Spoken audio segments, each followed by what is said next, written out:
Captain, incoming message. Intruder alert on deck 8. Enter authorization code. Command functions are offline. Automatic defense procedures initiated. Diagnostic complete. Sensors are functioning normally. Welcome back to Trek Log Part 2. Guess what, Rob? Oh, boy. What? We made it through alive. Yes, we survived. It's over. It's over. Oh, I can bounce for joy. It's done. No more Mikey Spock. Hey, bouncing? Okay, hold on. She's off in the middle of nowhere. Shot into space. 900 years in the future. Oh, God. So, why is the show so bad? Why is the show so bad? Well, we'll get to that in a few minutes. But first we got to beam our special guest aboard. Okay, hold on. Let's go here. Okay.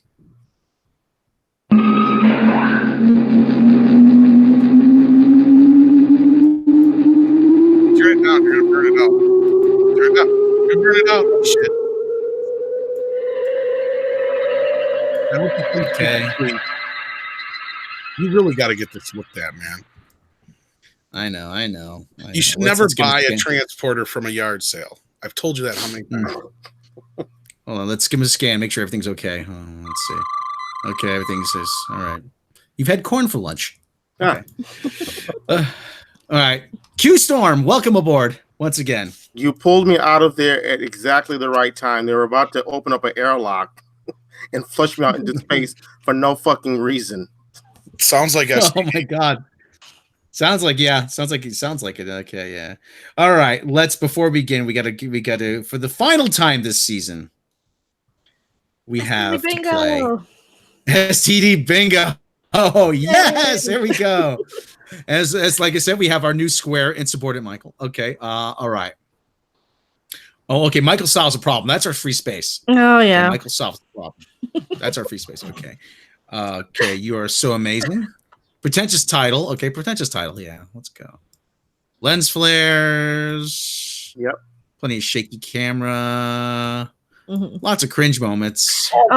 Feelings. Lots of feelings. Yep. Lots of I love feelings. you, Spock. I love you. Oh, I love you. gag me. Oh no. Lots of pew pew pew. Nothing but pew pew. Yeah, that one should be able to Blinking. pop up twice. Damn. Okay, well, so I'll add a little bit of extra there. So okay. Blinking lights, yeah. But by the way, blinking lights with that Enterprise bridge is pretty it's a given. That Enterprise looks so plastic and cheap, and they have the nerve to complain about the original looking like it was made out of plywood, with the chiclet and Jolly Rancher controllers. Like this looks like a cheap plastic knockoff. Okay, I know. Well, we'll get to that. Wooden Wooden Michael, yes. yeah. Wooden Michael. Voiceover storytelling, yeah. Okay, with voiceover storytelling. Okay, we're pretty close here. Punching bag Pike. Oh, Would you say yeah. it's a punching bag Pike? Okay, punching bag A Pike. little, just for being in the show, he's a little bit of a punching bag. All right, we got our first bingo right here. 5 down. Hey, bingo. Let's keep going though. Fantasy- Please. Let's keep There's going. more. Yes. Fantasy Babble. Okay. Confusing subplot. Would you say is good? Yeah. Yeah, why did they go to the future when they already killed the control thing? Okay. Yeah, exactly. Why do they go Yeah. into the future when control's been eliminated? Unfunny joke. Yeah, plenty of those. Something gross happens. Ripped off scenes, right? Yeah, they ripped off ripped off. R2D2. Like R2 units came out and fixed the damn ship. Yeah, Phantom Menace. Yeah. It's like what the That fuck? was when I was about ready to say, fuck this show. I was like, oh no. Am I like Yeah, You are retcon. stupid Yeah, retcon? Yeah. They had to you are retcon the so entire amazing. thing out of existence. Well, what was the rep? Right. I know this is a silly question. What was the retcon? There were so many. Pretty much We every never time speak they of showed this the ever the again. Enterprise. Yeah. That and when they showed Michael Spock Jackson in the end there too. Oh wait, we do have a second bingo. Look here. See? Oh, That was my ding ding So ding that's was two. earlier. But was Okay, Tilly ding, ding, ding. annoying in this Ding. episode? I don't know. She wouldn't fix that. something, but Yeah, she was Wasn't that alright. bad. I don't know. I'm trying She to didn't think. have a lot of lines though. Well, Stooge crew members, definitely. Oh yeah, because you had like Jet Reno and Empathy. Cross out empathy, please. Empathy, okay, empathy. And insubordinate Michael, yes, because she was all like arguing with Spock and shit. Ugh. Insubordinate I Michael, just got okay. you back. I don't want to lose you. I don't want to lose. Shut up. What is her? We have three. Like, would you suck at his dick or something? What the hell is up with you, Michael? Why are you guys so weird? I don't know what happened to Samantha Martin Green from Walking Dead to season 1 of Discovery, where I really loved her as an actress, to this season where I can't stand her. I mean, the actress, not the character, the actress. Mhm. Okay, so we have 3 bingos. Okay, all right. Are we sure there was annoying Tilly darkness? Something gross happens. Okay. We saw Okay, Leland's something gross face kind of disintegrate, right? Oh yeah, Leland's face Okay, yeah. went squish. And And, there's always darkness in this show. yeah, there's always darkness. Okay. That should be Okay, darkness. So we have a bingo here. We gotta find. We gotta clear the this. Shelby card out. method. Yeah, the Shelby method. They did use that because that's when they kind of throw a billion things at you, so you can never you can never stop and process it. Like, wait a minute, why did they do this? I'll argue that like the whole idea of the whole time travel bit in the begin with is probably part of Yeah. that too. Because isn't it Oh, something that absolutely. contradicts itself Yeah. in the next scene or something, in the next shot or whatever? Oh I yeah, can't- they keep doing that, and they do so many stupid things, like sending the admiral to defuse a bomb. Like, she's an Okay. admiral. She was a psychiatrist. Are you stupid? Like, why would you send her? Yeah. Oh, and it's okay. They just close the turbolift door and then it blows up. Never mind beaming it off into space or using a tractor beamer. And oh my god, Okay, Why are we you got 1, stupid 2, discovery? 4, Can I- 5, 6. How does closing that door prevent the? Well, I guess It wouldn't. It wouldn't. It's what a the saucer turbolift. section does. You do see destruction on the saucer section from the exterior. So All right, I'll give annoying Tilly the win if at least 4 or 5 people in the chat say T if you thought Tilly was annoying in this episode. I didn't think she was annoying, so I'll be fair. Yeah, I didn't think she was too bad. She didn't really have a Maybe lot. closing out a to send record. her up to fix something, right? Sean Stripe, so many bingos. Okay. is this the record Yeah, for you number? got her. All right, we'll give it to her. All right, Some we'll people give it to her. are annoying, Okay. so- So, okay. We got One more this one bingo. here. We got another diagonal. So that makes 8, I think. We got 1, 2, 3, 4, Only We one got- shy of blackout. 5. If we only had a 6, 7, Who wrote this one? 8. Michelle Paradise wrote We got it. 9. We got 9 bingos. A total of 9 bingos. I do believe that's a new record. Our record was 7. But I wish we would have got that blackout. We didn't have a Gilmore Girls writer though, so we may have Yes, that yes. one now that Michelle Paradise is like writing all of them. Oh no. Well, she has Yeah, so she has done her little Freudian slip on her interview, where she said it was the series finale. Should Really? we change that to He said that. Yeah, and then she corrected herself immediately, but she might have just misspoken. But no, that was her first thought was, yeah, our series finale. Oh, I mean season finale. No, we're coming back for season 3. Oh, Yeah. You said it? Yeah. Oh Yeah, she wow. actually said that. She pulled a Biden. Yeah, let me see if I can find that. She pulled a Biden. Huh? let's see. People like us. They really, Ford really Marcus- like us. Should I be bouncing for the super chats too? Holy shit, you guys. yes, please. Yeah, if you like Yes. more bouncing and more Star Trek Las Vegas, have a GoFundMe. We're Yeah, trying to raise well- money for that. Put your GoFundMe up. Put your GoFundMe up so people can take a look at it. They know where to go. Yeah, while Rob's reading the No, super put it- chats, put that up. Screen share it. Screen share it. But then I can't bounce. Well, but just the bouncing you'll take care of afterwards. Okay, so that's where you're going to go fund Mecca's Star Trek Las Vegas experience. Michael can And while we got again. yes, Michael Canool 999 in super chat. You guys rock and should now be show consultants. You're giving it high praise for Yeah. us. Thank you. And thank you. We rock. You guys rock as well. Here are your prize. You deserve that. You win a third season. That's not a prize. That sounds more like a threat. Endar. Thank you so much, Endar. Marcus Birkland Jacobson. Yes, Endar, $10 super chat. This ending is a train wreck. They keep thinking how smart they are when they make dumbest decisions. Worse, they copy the ending of Simpsons episode Principal and the Pauper. Yeah. Yeah. Right? We will never speak of Armin Tenzerian again. Right? Well, we said they pooch eater just before the show. Mhm. Another Simpsons reference. For God's Literally sent her ass out into space. God's sake. Oh, All right, folks, let's break this down. We may have a couple other special guests popping in. Oh, pardon me. Sorry about that. I forgot to mute the But mic. in the meantime, Rob, why don't you grace us with the wonderful quick synopsis of this fucking show? How dare you talk to me that way, you third-rate tot? So Picard's not happy. Oh my god. Okay.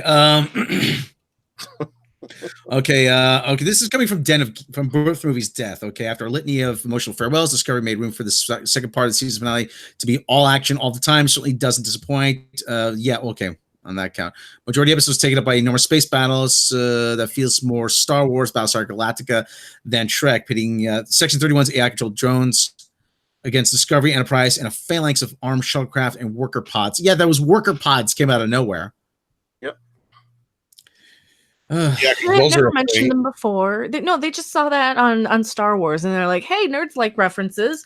Let's give them a reference to that Star Wars because that's what we're making, right?" Yeah, I felt Star Trek Beyond in the first battle scene with the Enterprise, where those drones are eating through the ship. I just skipped that one. I think. Oh no, that was the third one. I think I did see it. I saw that one. Yeah, I saw that. So anyway, unreasonably copious small shuttle poultry. Okay, yeah. Even the arrival of the Kelpian fleet, spurred on by Ash Tyler. The Kelpian fleet. Say that again. The Kelpian. The Kelpian had time not only to build a fleet, but they also survived that giant. Oh, no, those were they somehow grabbed the Baul ships. Yeah. The people that were a pre-warp civilization and were being used as food. Yeah, learned how to fly those ships in what, a week? A week? Which can I just say this proves my theory that Giorgio was out of line by snatching up Saru because he was the only one who had access to that piece of technology when she had no idea whether or not all the Kelpians were capable of manipulating that technology. Yet she grabbed Saru. Well, apparently they're some pretty fucking fast learners because they know how to pilot plasma propulsion ships now. Yeah.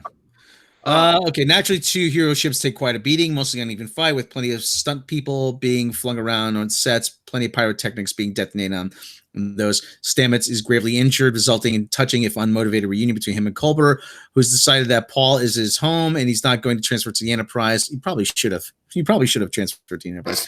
I don't. Oh God, I hated that fucking scene. They always pick the wrong times to have come to God moments. That's I was like, wait a minute, this guy just did a total 180 on the way he's been for the last, whole show since he come back to life, and I was gonna retcon all that shit and take the easy way out just to put him back together. Is it just me, or did any of you think that the writers were building to something with Culber being so standoffish to Stamets that it's going to be like a unraveling of this person who maybe he's infested with something? But no, it was just that I thought Culber brought something back. Yeah. Well, no, that would have been smart. That would have been what McFarlane would have done over on the Orville.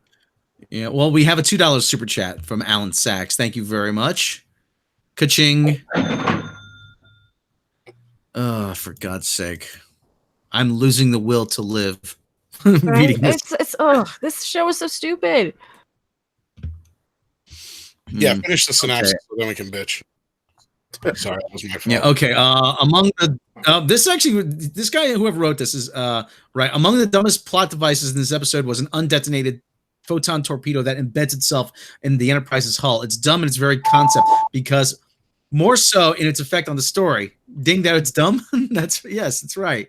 That is correct. Affected the story. Yeah. As the crew considered how to disarm it, it becomes clear that the torpedo will be used as a means to eliminate a cast member, and it's merely a question of which one. At one point, it seems like it'll take number 1 out, which would be a shame. Then it seems like Captain Pike is going to bite it, which would screw up continuity. Ultimately, the fate falls on Admiral Cornhole, who has had a good run, who just before her death closes the blast door. Admiral Cornhole. Oh, Gary calls her that too. We're all thinking it. Yeah, I mean, cornhole is just too easy. Well, anyway, who has said a good run, who just before death closes a blast door that apparently can withstand a point-blank photon torpedo detonation with the entire front of the while the entire front of the ship can't. You know, okay, did they forget that transporters are a thing on Star Trek? Why couldn't you just beam the torpedo off of the ship? Because they needed to kill off the psychiatrist, Admiral, Yes. for sending her down to defuse it because she's a psychiatrist.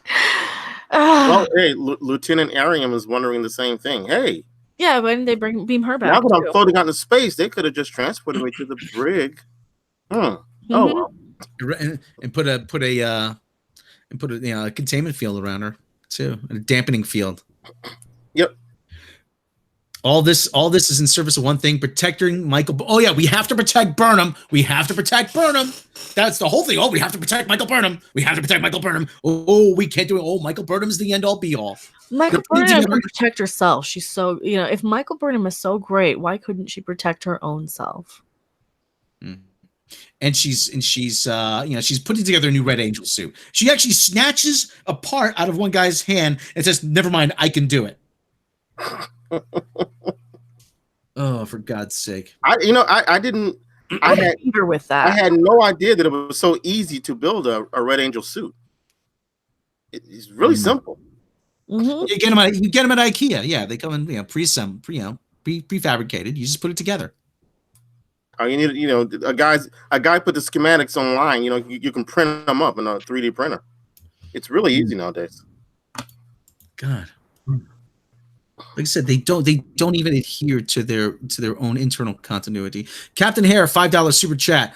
You're all taking a vacation / ritual suicide after Endgame, right? To recover from all this shit. Rob sounded exhausted in his Bond rant. You all do, yeah. Yeah, it does. Godzilla's coming though, and Cobra Kai. Cobra Kai's next week. Holy shit! I'm dreading Endgame, but I'm like excited as crap for Godzilla. Okay, all the service protecting Michael Burnham. She hops into a new Red Angel suit, which is really an Iron Man suit. It vanishes Discovery into the future, away from the rogue AI control. But if they killed Leland, why would they need to still send Discovery into the future? Because reasons. Because the script says so. Mm-hmm. Because that's how you line it up with canon by saying that she's like it never happened. Oh, this is why we never mentioned it, because they were ordered to never mention her. Okay. Well, anyway. Okay. Let's keep going. Let's keep it. The silly stuff comes in this thread comes at the top. Engineers race to build the suit before the ship is destroyed, and some fleet shuttlecraft form a protective cocoon around her while she flies through space. Looks cool. Makes no sense. In this thread comes at the top. Engineers race to build the suit before the. Why are you playing myself back? I was accident. Sure, it was. Looks cool, makes no sense. Once Burnham reaches the unprotected bit of space junk, there's just a floating platform out there, just conveniently. Yeah, where did they land again? Where was that? What was that? I have no idea. Honestly, I have no idea. They just reach a bit of space debris that conveniently forms a platform for them. It was like, didn't they have to fling her through space, or it looks like the stars are just jizzing all over her? Mm-hmm. I watched it actually at 1.5 times the speed, so I can't take this. I got to get this over with. Once Burnham reaches unprotected space junk capabilities operating platform, she gets a nice moment with Spock, where both adopted siblings credit the other with their personal growth. Unfortunately, that is outweighed by the colossally groan-inducing resolution to the 7 signals mystery, wherein each was set by Burnham to bring Discovery to the elements it needed to survive this battle. This kind of temporal causality loop is annoying as hell in the time travel stories, and this is no exception, no matter how mind-bending the effects and sequences are. And that was pretty dumb. Another super chat. We said that the Red Angel was going to be Mikey Burnham. Toward Marcus Birkeland Jacobson. It's not a plot hole. It's just classified info. Uh, Oh, we'll talk about that in a minute. It's been redacted. The whole Discovery incident was fake news, okay? It's a fake news hoax, okay? Michael Burnham never existed, okay? Discovery, no such ship. we know. This is what we've been telling you. Well, I love that line. Was it last episode? It was last episode. Ergo, the very existence of Discovery is the problem. Yeah, I love that. Discovery's That was my favorite line of the whole season. and they repeated it in the previously on. Spock saying, Discovery's very existence is his problem. That's going to be a meme. That is a meme. Meanwhile, the former captain of the current AI drone Leland managed to beam on board Discovery, instigating a series of fight sequences between him, Georgiou, and Commander Non. Okay, can I just say this real quick? Yeah. Do these writers not know the difference between magnetization and zero gravity? They don't even get that right. No, they don't. That was the stupidest. I can't. I'm not Catholic, but I'm giving myself the sign of the cross right now. Well, it is Easter weekend, so. That was the dumbest piece of shit. What are they doing? They're rolling around on the walls, and this is zero gravity? They have no idea what they're doing. Well, we paid for this big rotisserie thing, so. We won't even get into how the shields work. That if you have shields, you don't have impacts on the hull. That's what the shields do. Right? And the grav plating scene. Why would they install gravity plating on the walls and the ceiling? That's not how turning off the gravity works. Like, did you just see Lionel Richie's dancing on the ceiling on YouTube? Did it go viral or something? And like, you decided because they had a spinning room and they had to use it. Yeah, I'm old school. I was thinking of Poltergeist. Yeah, that too. Mm-hmm. Of course. Okay, let's trick they used in Nightmare on Elm Street as well. Oh yeah. And is Commander Non, is she dead? They really don't say. I don't care. I don't need. You know what? I don't either. I want them all to die. Yes. Even Spock. Oh god, he was so stupid when he shaved. He looked even worse. Oh my god! Yes, he did. He looked like keep the hair. He looked like the love child of who's the kid on Big Bang Theory? Sheldon. He looked like a love child between Sheldon and Henry Cavill. Yes. I was thinking more like Michael Jackson the later years, but like have you seen my childhood Michael Jackson video? So anyway, Birth Movie's death. That's logical. So anyway, Birth Movie's death. They actually really lay it on here. The show had to deal with Leland somehow, and given how brainless his late season arc had been, it made sense that it'd be done with fisticuffs. The hints in earlier episodes that he'd be some kind of Borg progenitor appeared to have been red herrings. He's more of a human body puppeteered by Greg Goo than a cyborg. Another super chat. Though a gravity altered corridor fight is an impressive set piece, if too long and too taken with its own impressiveness, it all comes to a head in the spore chamber where Georgiou giggles with glee as she magnetically draws the goo out of Leland's corpse. Shame on Control for using magnetic materials. Logan Holmberg with $2 Canadian super chat. No message. Thank you very much, sir. Despite the elimination of Control, Leland Control onboard Discovery, no less, rendering Section 31 fleet lifeless with another ripped-off scene from Phantom Menace. And the time travel mission unnecessary. Mikey Spock still opens the wormhole, and Discovery shoots through it. It's a pretty great sequence as figures from around the battle gaze up emotionally at the ship vanishing through a big glowing space anus. That's what it says. And the crew on board go wide-eyed as they travel 930 years into the future. And as of the end of the episode, Discovery is gone. We don't see its crew at all once they disappeared through the wormhole. Who knows what will happen to them? Nobody cares. nobody cares what happens to them. I don't care. I hope they die. I hope we never see them again. I hope it doesn't come back for season 3. I'm just sad that Ash wasn't on the ship too. I know. And Laurel. Ash and L'Oreal. We never have to see them. What is it with Laurel's face? Was she stung with a lot of bees? Or what? Yeah, they What just is it made They her changed fat. her makeup. They shaved like half of their skull down and then give them a wig. She looks bloated in the face. So I don't. Oh my god. Okay, well let's. All I let's, know let's is I hope they're gone for good. Bye, Felicia. Yes. Okay. Okay. The final minutes of the episode are its most curious, following as they do the crew of the Enterprise, in keeping with this season's mission of conforming, the show with Star Trek canon, which they don't. My interjection. Spock creates a Starfleet directive wherein nobody will ever speak of Discovery, the Spore Drive, or the crew, while Sarek and Amanda Grayson vow never to speak of their adopted daughter to outsiders.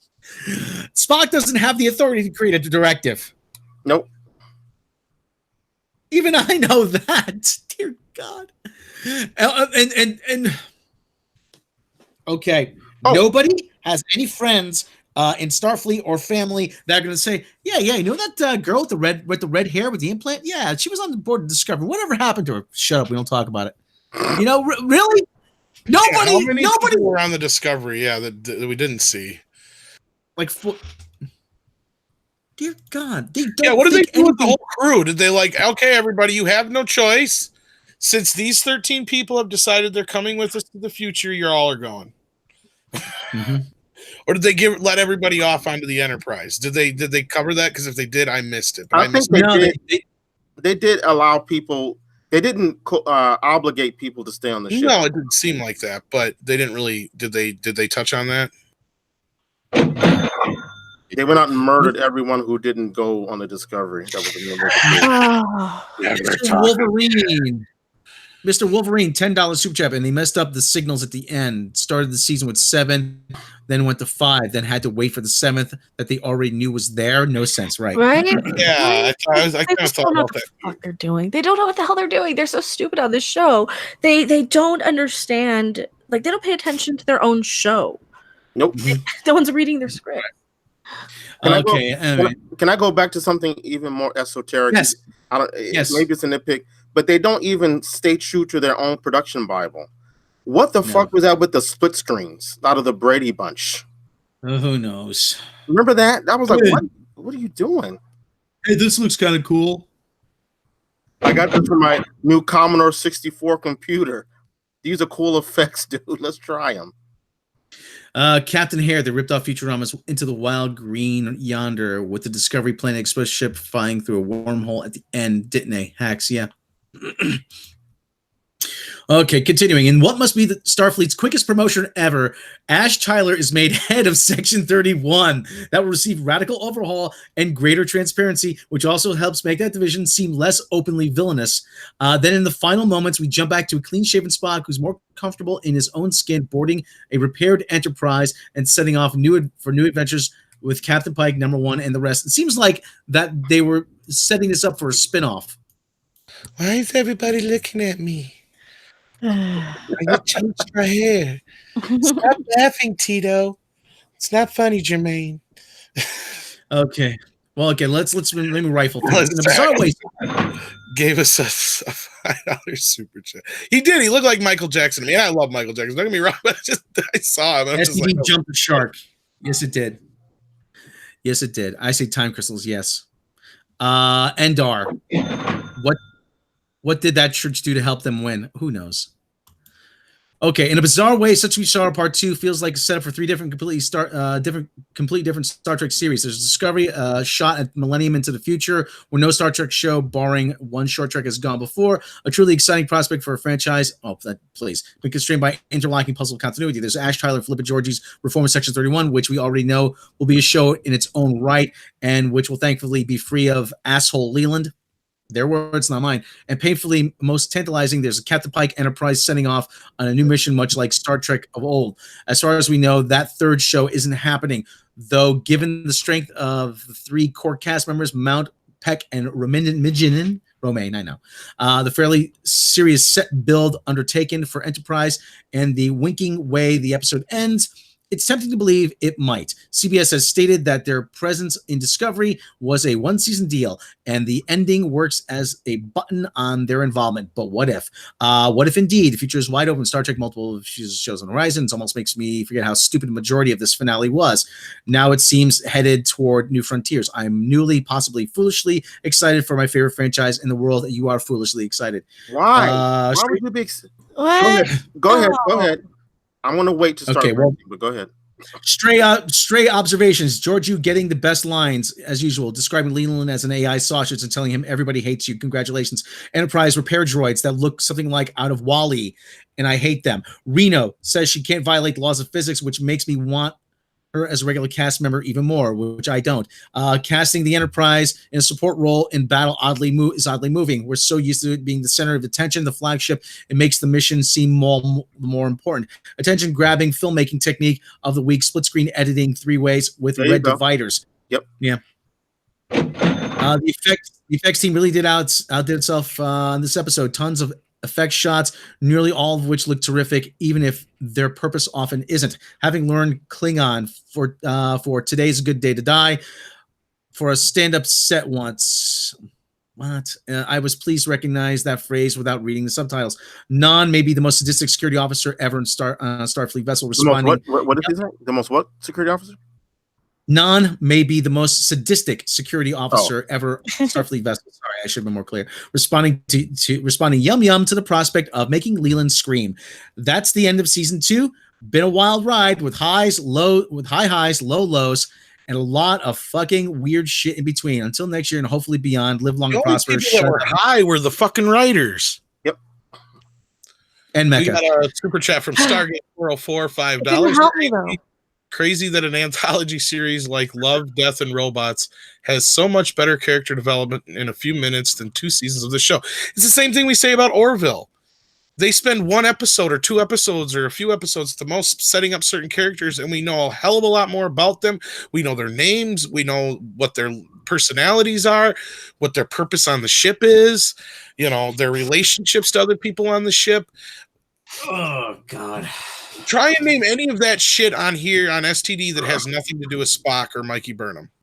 Can't do it. You can't. You can't tell. You can't. You don't even know what any of these characters' favorite foods are. Of Tilly and sugar. All right, that's the only one. Well, Tilly started out as a drunken whore, and then they turned her into a nerd.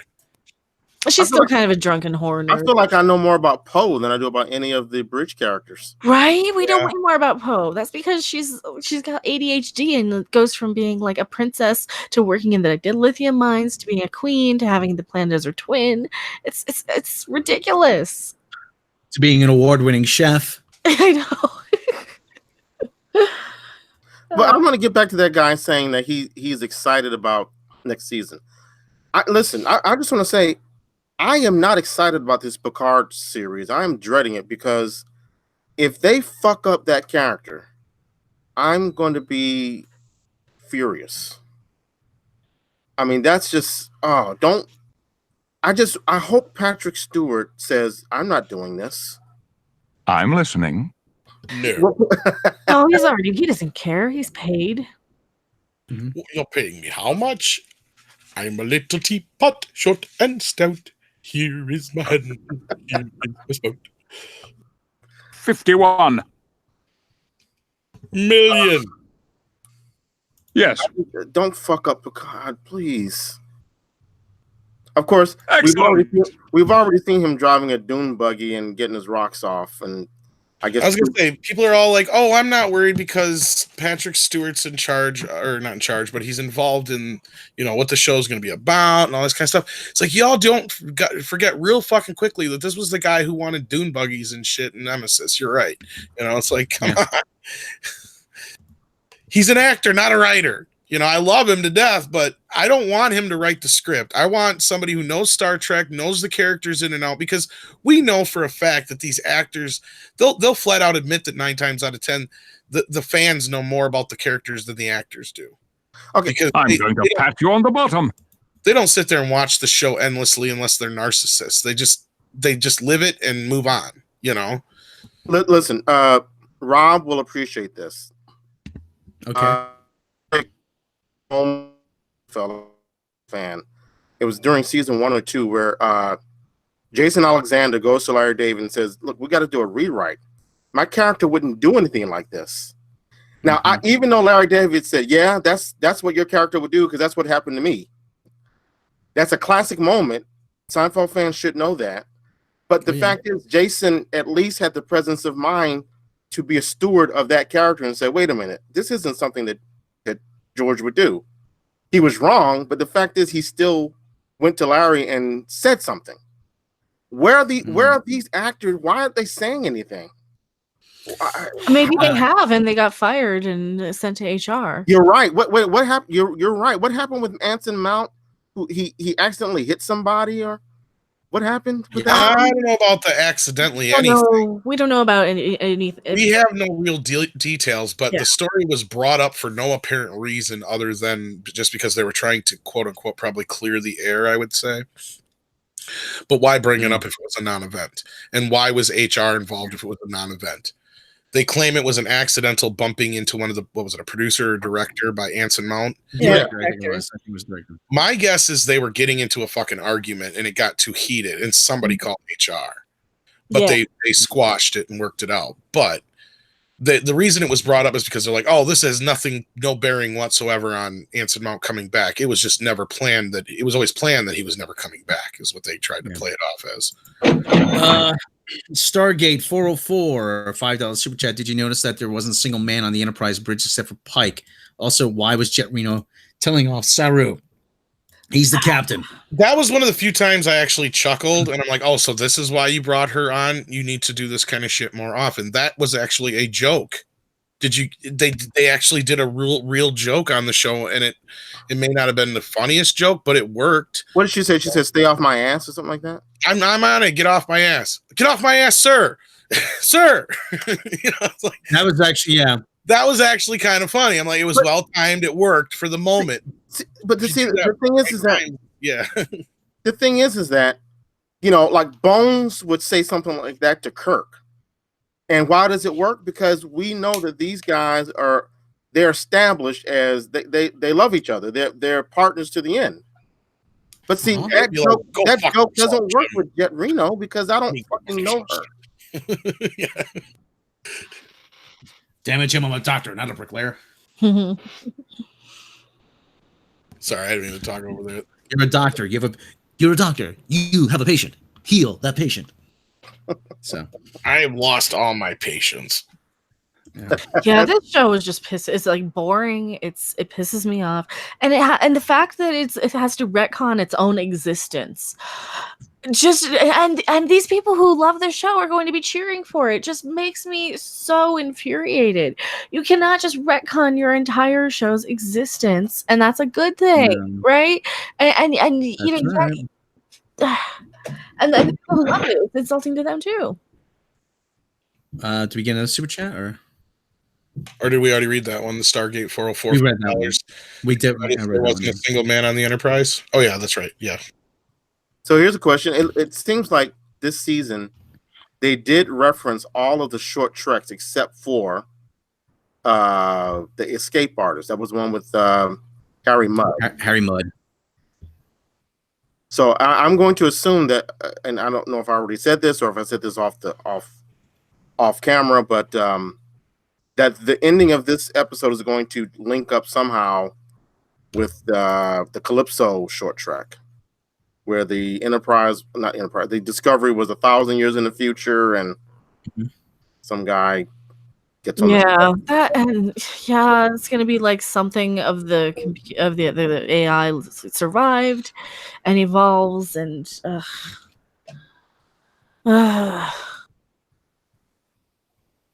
I need to get back to my home planet. Yeah, it leaves you speechless, doesn't it?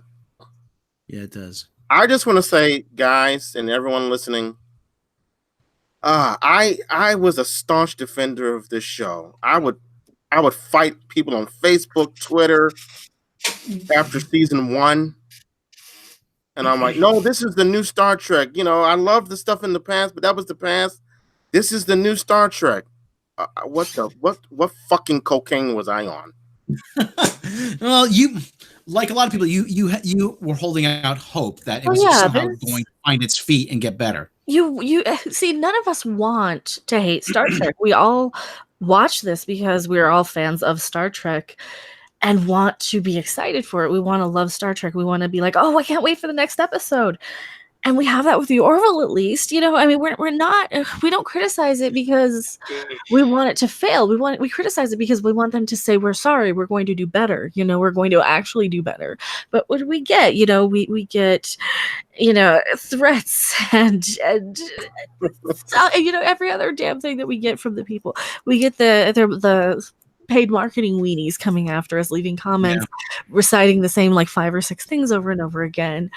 And it's just so infuriating. It's like, no, just make better Trek. Just hire people who know how to write Trek. Make better Trek. Just do it. It's not that hard, or is it? Is it really that hard? Yeah, it is to them. We have to ask the question though. I mean, Eric Kelly says, "Q, you were on hopium." That's Hopium. Good. I like that. I like hopium. I like that. I'm gonna use that. But okay. But here's the question I have: how long does Michelle Paradise last as showrunner?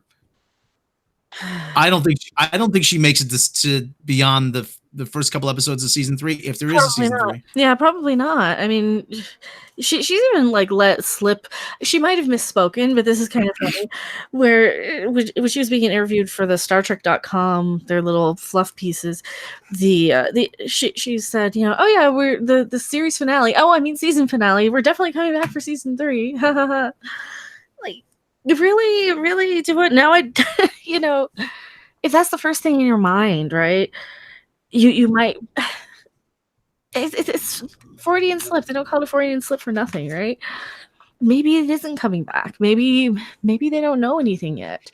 There's so many little things like, oh yeah, we're definitely coming back. See, on the Prop Master page on Twitter, his Twitter handle, he's like, oh yes, we're getting ready for season 3 of Discovery. Yeah, where's the call sheets? Where's the writers' room photos? Where's any of that stuff? Like, where's anything? Where's the set designs? Where's the, you know, where are the actors? What are they up to? Alan Sachs, $2 super chat. If Picard series flops, there will be no season 3. That's kind of, I think all their eggs are in the Picard series now.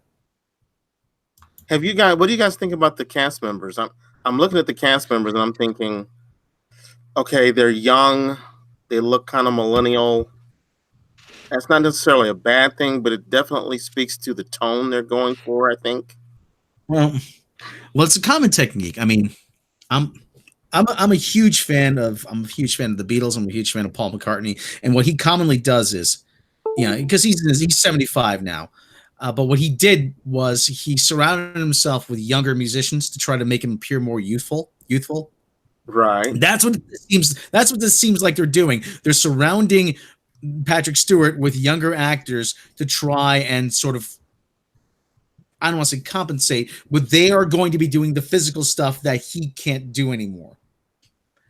You know, to try to make it appear as if it's a more youthful cast with all these hip cool young actors and that old guy. That's at least my take on it. Yeah. For anybody who maybe not familiar with them, though. Yeah, I think they're going to focus way too much on the young kids on the show, basically, quote unquote. I'm really worried about it. I don't think it's going to be good. Yeah, Picard will be the equivalent of Captain Shazam in the Shazam movie, the Wizard. We'll see him in 2 scenes in the episode. Maybe. Wait, he mentioned it. Hold on. Shazam! So, there you go. I made that special for the movie. I really don't want a Picard series, but I have to tell you, it kind of distresses me when I see images of Stewart. He looks so frail now. And I'm like, what? How are they going to make that work? I don't know. And it's these same showrunners, right? Yeah, it's still Cuba Goldsman, still the same people involved behind the scenes. No reason to believe they would do any better because, same writers, like, or no, they have like a writer who seems very accredited, but if Alex Kurtzman will let him actually do anything, that's another story. I just want to go on the set and smash all of their gimbals. I'm going to smash all the camera gimbals and just stomp all over them. And hand out tripods. That's what I would do. Oh my god. The tripod cost a tripod cost $15 at Walmart. You think you could at least spring for that? Dear God. It's unreal. It's unreal. I mean, it's just I know. I've never seen such a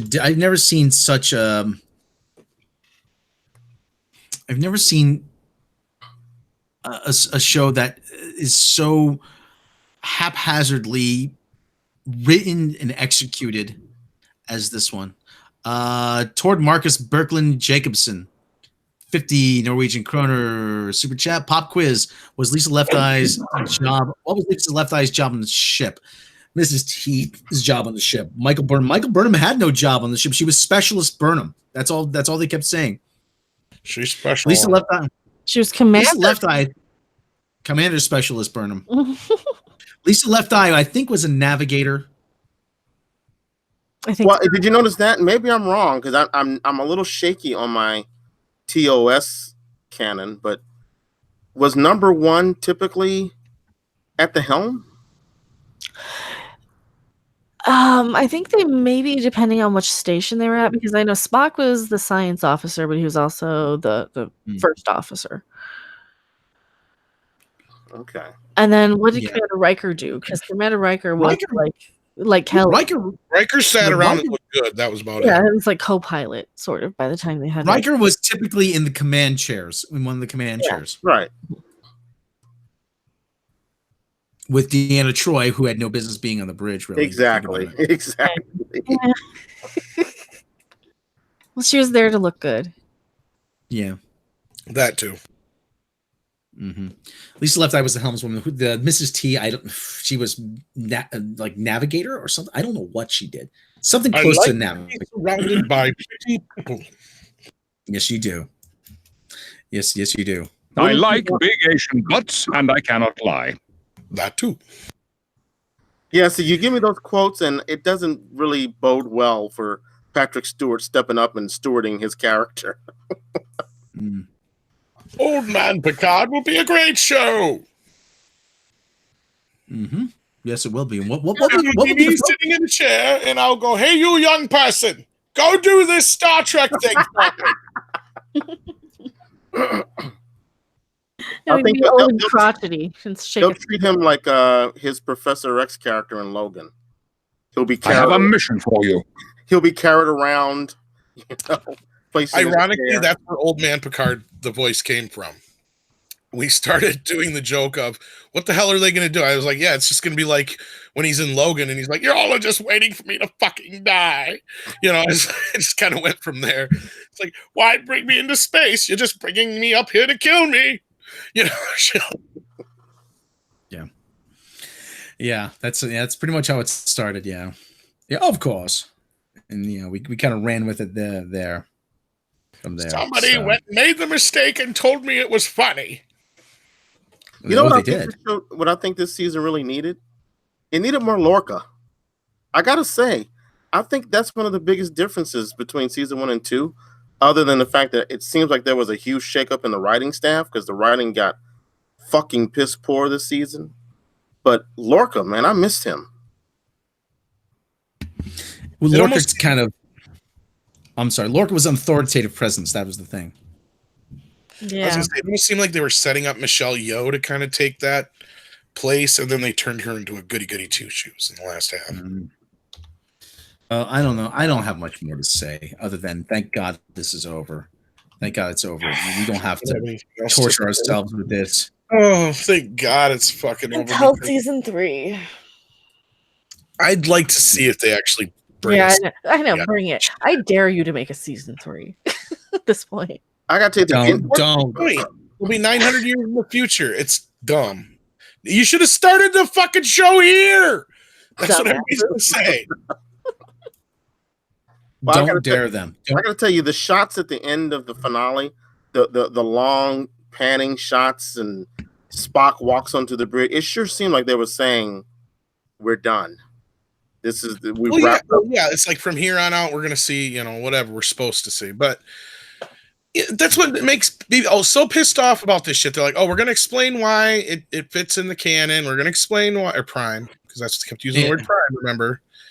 We're gonna explain why things are this, that, and the other. Blah blah blah blah blah. And basically, the only reason you have the beginning of this show taking place in this time period is so you can have Michael Burnham be Spock's I almost said half sister, adopted sister, and so you could have all these characters that we know. That's it. That's the only fucking reason at this point.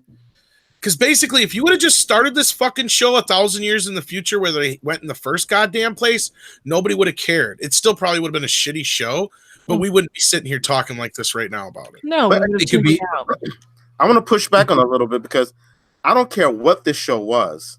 If you even take the branding of Star Trek off of it, it's a horribly written show. Yeah, we came to that conclusion. A 100%. horribly characterized show. Terrible character. I don't know. Where do these guys learn to write? I mean, I'm not a writer. I feel like I could do it. I've done it. They're But young I know adult how to writers. develop a character. Yeah, no, young adult writers have written better than that. But yeah, if it didn't take place during what I'll call the canon years in the first place, I don't think as many people would have cared. I know I wouldn't. I'd have been able to ignore it. Yeah, me too. Even if they would have said it was a reboot, I wouldn't have even watched it. But no, they had to go and lie and say, no, this isn't our regular thing. No, the ship just looks like, oh, trust us, just trust us, have faith. It'll all line up to canon. It's And the line, It doesn't though. That doesn't even look the same. And speaking of the Kelvin verse, we had another lovely scene where it would have been convenient not to have fucking a window. Remember when the glass shattered and fucking Stamets almost gets killed? Which I wish they would have killed. Oh, yeah.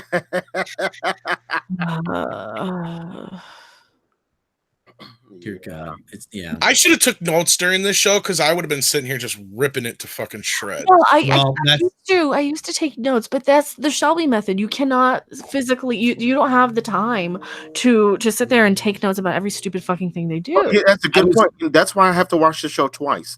The first time I sit there with my mouth agape, Mhm. at the bullshit I'm looking at. Then the next time, that's when I take my notes. Because if I was taking Yeah, notes, that's what I used to do. if I were taking the notes during the first time, I'd miss everything. I'd have to keep rewinding because I'm writing out what kind of bullshit was that? Oh, I missed something. Oh, that was bullshit too. But I gotta rewind again. But the sad part is it's not because you're missing something you don't want to miss.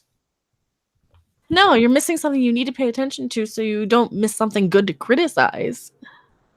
Well, it's just just everything's going on so fast, and Yes. that fucking space battle was ridiculous.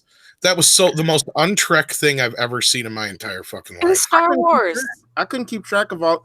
Okay, wait, whose ship is that? It was just Who are these- static on the screen. It was just static. It was like a Star Wars thing with just too much shit. Yeah, and then the Klingons all show up with the Death Dong. Yeah, oh, the cleaver, the dick. I did a reaction to that cleave ship. It was stupid. It looks like a giant dick. I'm not kidding. The ship looks like a dick. It's just hilarious. It's amazing. It's like the Death Star mixed with a dong. It's a Death Dong.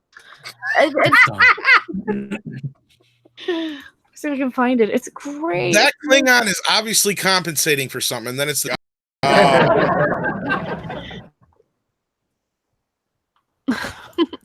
All right. So my reaction actually is above Eagle Moss's. So we'll look at Eagle Moss's here. It looks like a dick. Oh, for It's the God's Death sake! Dong. It's a dick. It's even ribbed for her pleasure. Wow. But they tried. Dangerous. It looks like it'd be a little fun on a Saturday night, and you don't want to use it when you're drunk or inebriated, maybe. But Hold on a second. I mean, it's not Take good it edge, for but- limit because it's only one, but it's when you want to live a little Wow. dangerously.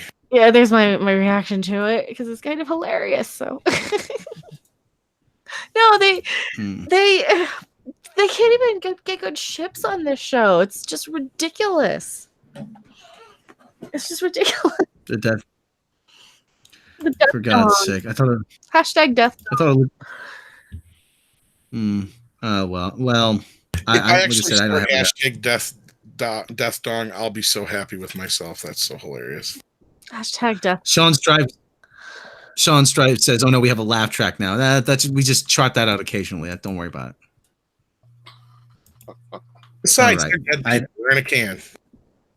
Mm-hmm. So, did you guys think that when Pike went down to deal with the photon torpedo, that was going to lead to him being in the menagerie state that he will end up in? That scene was the dumbest motherfucking scene on top of all the other dumb scenes because it made no sense. He's like, I'm the captain. I should go down with my ship. And she's like, no, I will save us. It's not your time. I'm an admiral. I'm pulling rank. I'm pulling rank. And I can't. The only way I can save us is if I open the lock and then it'll seal the door and you'll be safe, but I have to die. Can I ask a stupid question? Why would they design it that way where it can only be shut from one side? And wouldn't you do it a little sooner before it would have blown out half the ship? Mm-hmm. Not to mention all the stuff we brought up before, like beaming it out. Did anybody try pushing? No, that's what pisses me off. They didn't try to beam it out. They didn't try and do anything. They sent the admiral, who has a degree in psychiatry. She was a counselor. Yeah, you get the fucking everybody who's in the fucking Remember Family Guy, the Star Wars episode? All right, they were trying to get the couch through the door. All right, you turn it your way. No, turn it my way. No, are you sure? Just grab. Okay, all right, take the legs off. All right, and take the cushions out. We're making this much harder than it needs to be. They're just trying to figure out how to, like when you're moving a couch, Yeah. You basically get like every best engineer and artillery member you have down there right now. Well, there's no staff in engineering, remember? There's no staff in engineering. We saw staff one time. I think that was in the previous episode. And of course, Stamets was treating them all like shit. As always. And even if they, like I said, even if they did what she said what she ended up doing in the end, don't they have space suits? Somebody just go out there in a spacesuit, do the lock thing, blah blah, get back in the ship. It's like this show makes no sense. At least on the old show, they would think this shit through. Yeah. They have a Star Wars scene where everybody shows up at once, like Lord of the Rings, to save the fucking day, including the Klingons. Which makes absolutely no sense other than Ash Tyler went and got his girlfriend. Ew. They just need a reason to have Ash Now, Tyler weren't these two not supposed to really talk to each other and shit and all that kind of crap? They've done nothing but talk to each other. Mm-hmm. Who knows? Because didn't they have that whole big long spiel with each other? It's like, we can never see each other again, and our son, and blah blah blah, all that kind of crap. And because she faked his death and threw his head in the dead baby. Yeah, I was like, what the fuck? Now he's on their fucking ship. So there's how many Klingons now that know he's alive? It's stupid. This is written for stupid people. Let me tell you something. You know how things leak, folks, and we know a thing or two about leaks? Is when everybody knows what the fuck is going on and they can't keep shit to themselves. That's how. How do you think these leaks are getting out of the show? Because everybody's at each other's throat in the fucking writer's room. They're probably arguing like we are. Mm-hmm. They're not arguing, but I mean, they're like arguing with each other to the people. You can't fucking do this. It makes no sense in the world to check, but we're doing it. So fucking live with it, kind of thing. Probably where they're leaping across the table at each other. Which is a reported thing that happened, guys. We did not make this shit up. And believe us, if we're going to make shit up, we just come up with something a hell of a lot better than the shit we do. I'd make up the fact that, they're high or something on there. That's interesting that you're saying that there were writers who were like, this is fucking stupid. Remember the last show? When we set this up and now there are actually some very reputable writers on the set. And they're being shot down, huh? Being shouted down. Mm-hmm. And the writers, and they went to something called Cannon Camp. Remember last summer? Oh, fuck that. Yeah. What did they do? They rented a hotel room somewhere and just chilled for like 3 days. They made them watch like 3 episodes of Star Trek, the original series, the first 5 or so, and that was it. Well, no, Then then it was just they made him watch Star Wars after that, apparently. Well, no, they all have seen Star Wars.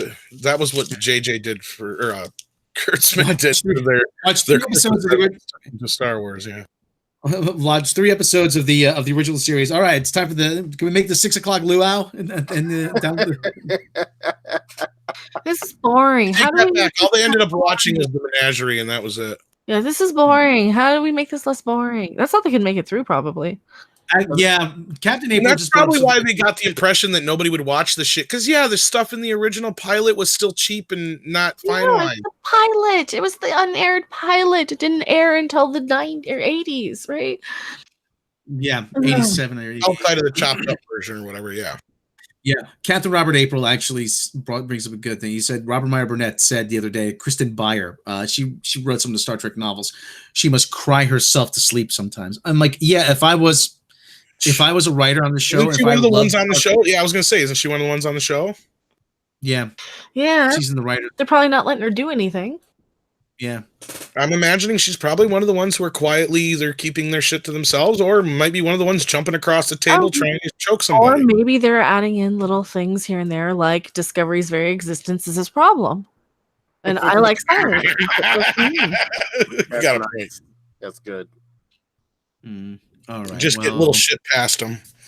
Yeah, maybe. Because the Oscar's been probably so dumb he doesn't know. He really seems like the type of guy, like the more I watch into interviews, he seems like the type of guy who is going to be like that boss who calls you into the office and tries to provoke you into snapping so he can fire you. You know, he's trying to try and push your buttons so he can fire you. That's who he reminds me of. Because I had one just like him. I wonder if we say Robert Meyer Burnett's name enough times if he'll show up. Let's try it. Robert Meyer Burnett. Robert Meyer Burnett. Robert Meyer Burnett. Nothing. Did you look in a mirror while you did it? I don't think he's Beetlejuice. Let's all I know is I have to say this once. Shut up! So Hell, nothing yet either way. All right. Anyway, move on.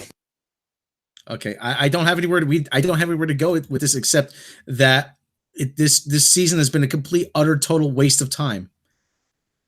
It has been. We're basically we've been and their fix, their solution is to have nobody talk about it, which is the absolute dumbest idea. So nobody saw any of this. Motherfuck you, okay? It would have been less stupid if they had just had Spock wake up in the shower and be like, "Oh, it's all a dream." Oh, don't say that.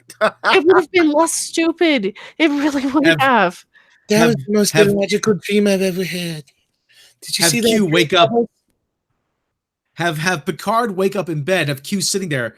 See, Jean-Luc, the future is more terrifying than you think.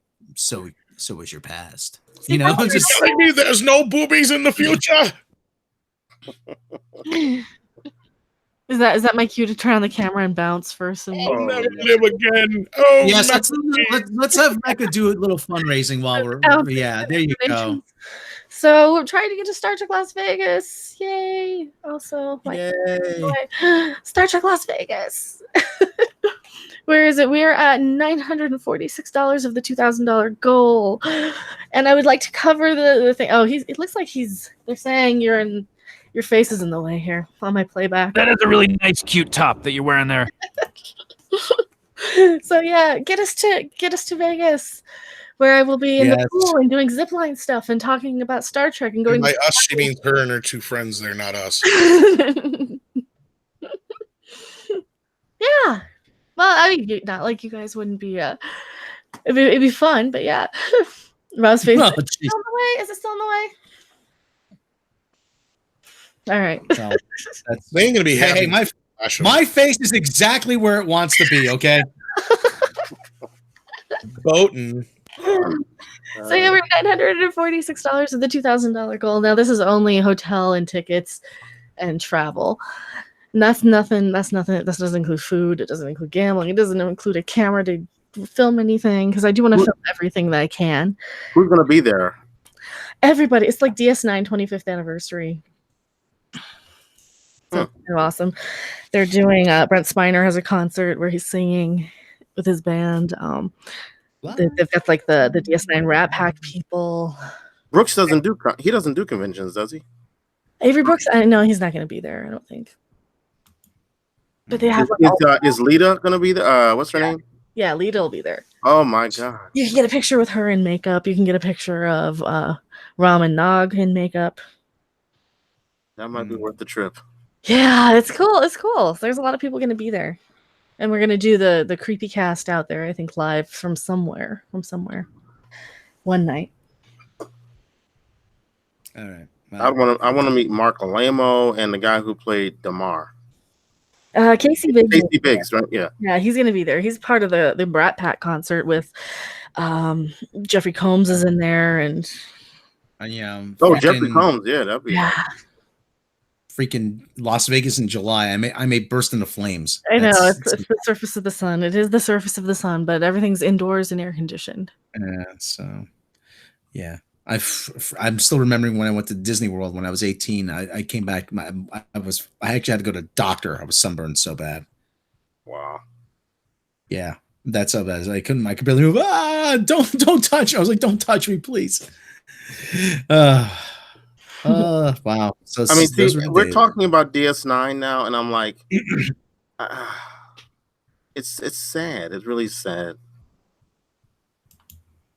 I know. I want to be excited for Good Trek. I want to remember Good Trek. I mean, they're doing Michael and Denise Okuda are doing a panel talking about trials and tribulations, like and how they made that look right and all the behind the scenes stuff. That's awesome. Yeah. All right, kids. Well, I'm sorry. Go ahead, Keystone. I'm gonna say this, and I don't think it's gonna be controversial for this show, but. Based on what some of the things you posted up, Rob, on Twitter, I don't understand how anyone who calls themselves a Trek fan can defend this show, or at least this season. Mm-hmm. It doesn't go hand in hand to me. Oh, they say it's better. Who's saying it's better? I don't know if you hear that. Tom's playing the sad Hulk music. He said it was sad. That was my cue. I don't mean like that was my cue, like you're my cue. Well, you are my cue. You know what I mean? He said sad, and anytime I hear sad, I got to play sad Hulk music. The name of that track is I think called The Lonely Man. The Lonely Walker. The Lonely Walker. Is that what it is? The Lonely. Oh, you're right. The Lonely Man. Yep. It's very fitting. Star Trek is dead. We say goodbye to all we've said. Hey, what's up? What's new on the not to diverge, but what's new on the movie front? Is anything happening there? It's dead. No, they pretty much the movies are pretty much RIP. Yeah, I don't see if they do make another movie. I don't see them doing it until Viacom and CBS merges again. So, and that's when they'll get smart and pay me some money to actually do a real Star Trek movie. Yeah. So, but it is getting harder for people to defend this show. It really is. It is. I mean, there's a certain YouTuber, I'm not going to mention his name, but I mean, he's still going to the mat for this. I'm like, I don't see how you can defend this. I really don't. It's indefensible. It really is. It's a poor dead from the dead.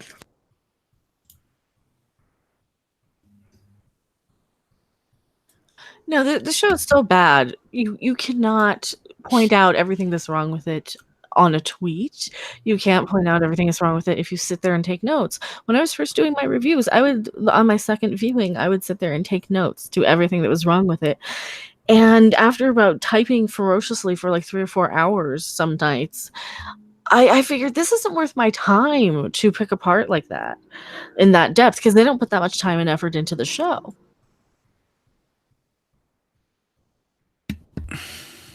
Yeah. Yeah, maybe I'll start reviewing the Orville.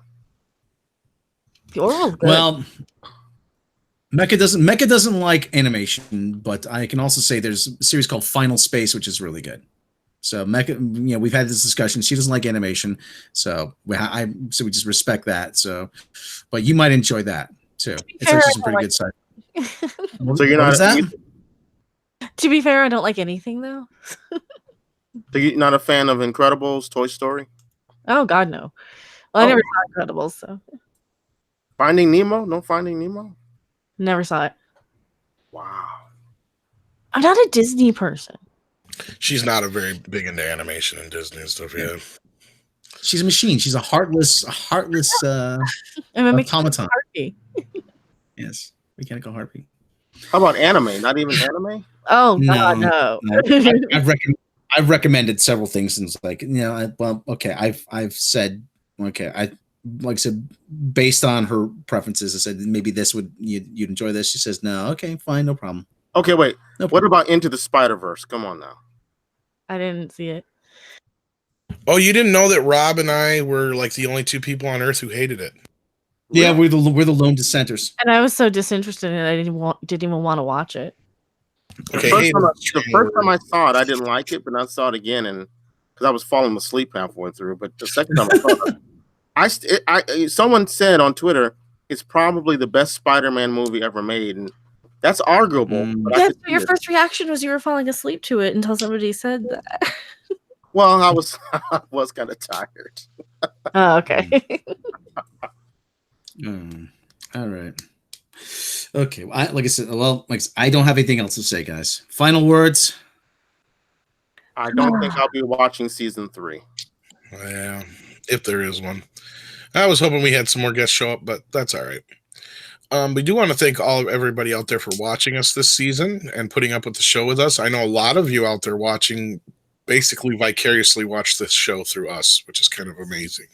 So, and I'm not just saying that. People have actually said it in comments. They don't watch the show, but they watch our show. So, thank you for doing that. Yes. Yeah, just don't watch them. Just don't watch them. So yeah, so I'm sure we'll have more Star Trek. not to watch shows. Remember that, Micah. Yeah. So, like I said, so we'll probably have more Star Trek news at some point. We'll have more news on the Picard series as that breaks, either here or on the main channel. This is not the end of our Star Trek coverage, but this is the end of our season 2 Star Trek Discovery STD coverage. So at least here on After Dark, I have a feeling Andre will have something planned for the main channel. Yeah. Well, they're gonna have some of So, the Lower Decks coming out and season 3 coming, and yeah. As if This isn't ending. This doesn't end anytime soon. But see, I wanted to. Sometimes you have to blow shit up and rebuild. Exactly. Scorched To earth, create baby. sometimes- Scorched earth. I'm ready. Bring it on. To create, sometimes you must destroy. What does Joker say in the Burton Batman 1989? If you want to make what's the line? If you want to make an omelet, you got to break a few eggs. If you want to You make can't make an omelet without breaking. Yeah. You can't make an omelet without breaking a few eggs. Crack. Ooh. Yeah. Either and actually what Harvey Dent says in the Dark Knight. So you either die a hero or you live long enough to see yourself become the villain, and that's exactly what's happened to Star Trek in this case. This incarnation, like I said, I haven't got much more to say, guys. It's bullshit. So. The whole show is bullshit. They retcon the entire show's existence out of existing. Mm-hmm. The show is so bad it has to retcon itself out of existence. Exactly, and they think that's some sort of really. They think they're clever for doing it. Exactly. The worst. I'm sorry. Go ahead, Q. I was going to say, and they undermine the whole premise, because once control is destroyed, there's no need for them to go into the future. Exactly. And the most insufferable people in the world are the ones who think they're the smartest person in the room. Oh God. Really? Yeah. All right. Like I said, so this ends our STD season 2 coverage. This does not end our Star Trek coverage. That'll happen either here on the main channel. Q Storm, tell them about the red shirts. Well, you can find us on iTunes, and you can find us on YouTube. Find us on Facebook, Twitter, I will be doing my review of the finale. You know what? I like to get them out by the weekend. I just don't feel pressed. I really don't feel pressed.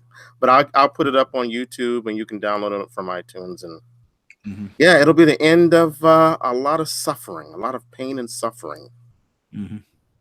Mecca, tell them about your channel and make one last pitch right now. Right now, as we let's go fund me.